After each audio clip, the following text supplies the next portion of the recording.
గుత్తి వంకాయ కోసమని చిన్న వంకాయలు ఉంటే తీసుకొచ్చాను. ఫస్ట్ అయితే ఆనియన్స్ నైస్‌గా కట్ చేసి ఉంచుకోవాలి. ఇంకా అల్లం వెల్లుల్లి కూడా అప్పటికప్పుడు దంచేసుకుంటే బావుంటుంది. అందులో పసుపు, కారం, ఉప్పు, కొంచెం కరివేపాకేసి బాగా కలుపుకున్నాను. అది బాగా కలుపుకున్నాక వంకాయలు ఫస్టు నీట్‌గా కడుక్కొని 4 వైపులా ఘాట్లు పెట్టుకోవాలి.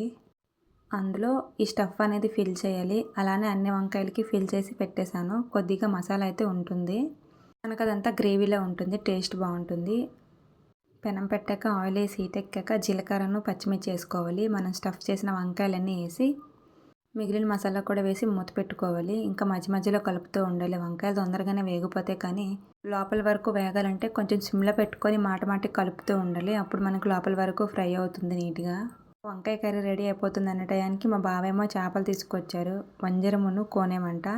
వంజరం అయితే పులుసు పెట్టాము. కోనేమైతే ఫ్రై చేసాము. వీడియో మీకు నచ్చినట్టయితే లైక్ చేయండి. Thank you for watching.